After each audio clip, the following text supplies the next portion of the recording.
Hello and welcome back to another one, and today I have something quite interesting to share with you guys. And if you wonder why more and more people no longer trust these big publications that I call the LSM, this is another one to add to the countless reasons why they can't be trusted. So Rolling Stone published the article that states, releasing Joyner Lucas and Eminem's What If I Was Gay would have been a huge mistake. And this article can be summarized as, quote, since Eminem and Joyner Lucas aren't actually gay in real life, they should never create anything on the subject. If you don't have time to read the article, that's pretty much the point, although the author dances around this main point in the article. Just under the header, the writer adds, stem-like track that's about as bad as you can imagine.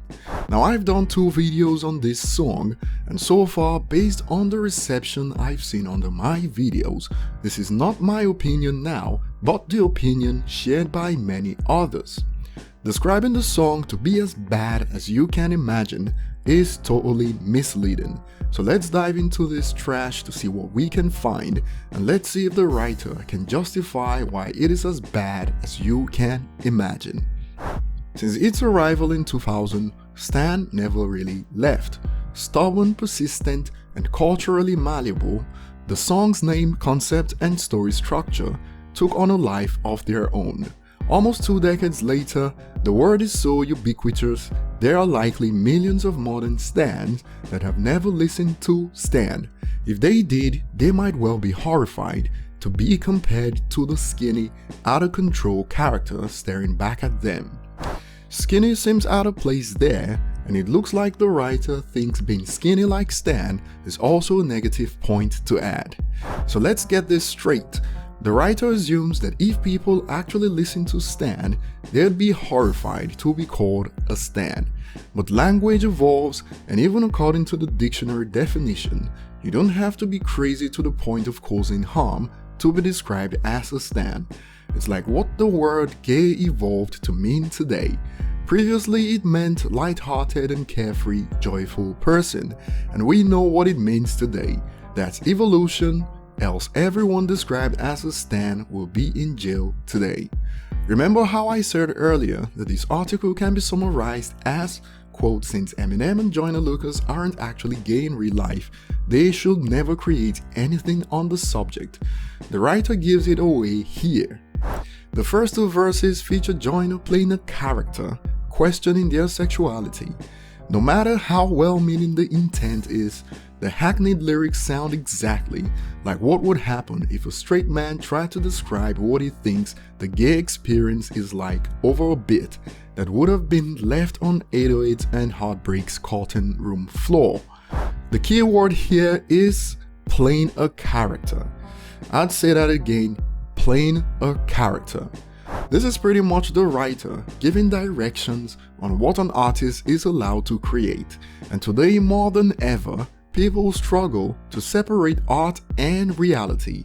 That's like saying Stephen King must be a mass murderer for him to write horror stories. Joyner Lucas on I'm Not a Racist talked from the perspective of a white racist person. According to the logic of this writer, he wasn't supposed to do that because he's not white and he's not a racist. So I'll play on the writer's statement and interchange it here. No matter how well-meaning the intent is, the hackneyed lyrics sound exactly like what would happen if a black man tried to describe what he thinks the white racist experience is over a beat. Now, if you've been following what's been going on, this form of thinking has become the norm recently, at least in the LSM, that you have to be a particular way to have an opinion. But this is art. Anyone should have creative freedom to do what they want. You don't decide what topic is off limits. And it's ironical because there's no insults in the song, it's just stories from different perspectives, and this writer still finds something to complain about. But the reason for this is simple. It is because of Eminem, and maybe if Joyner did this song alone, it won't get this coverage. From the article you can see that it is clear as day where the problem lies. But it is Eminem's part that genuinely sends the song off rails. From the moment M asks, "What if I told you I'm homophobic?" it's clear nothing good will come of this verse. Now, based on responses I've seen under my videos of this song, and also responses on Reddit where the song was originally posted, many users say that Eminem actually saved the song.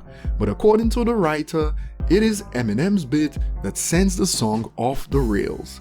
So the writer is judging the song based on Eminem's history, regardless of the context or message of the song. The writer goes off on how Eminem shouldn't speak on this subject because of his history and adds, "What if I was gay means very little. When we are only 1 year removed from Eminem rapping, Tyler create nothing. I see why you call yourself a F on 4 because he didn't appreciate some of Tyler's tweets. Instead of 2 straight males spending 5 minutes trying to answer what if I was gay, maybe the world will be better off with them answering who is this song really for."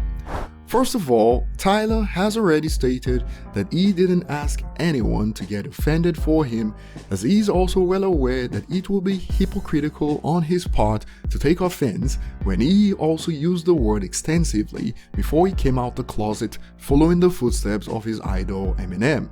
You can also see that this writer most likely didn't hear any of the lyrics after Eminem started his verse with "What if I told you I'm homophobic?" Because when people get angry, rational thinking takes a backseat to their emotional reaction.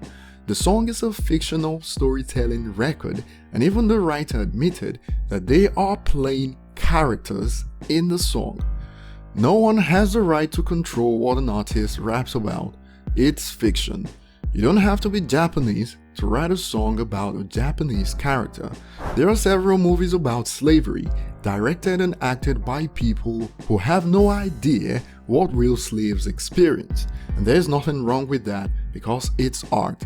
If you enjoyed this, hit the like button to support the channel for free, and if you're new, also hit the subscribe button and turn on notifications. Leave your thoughts below as I'll be reading the comments, and see you on the next one.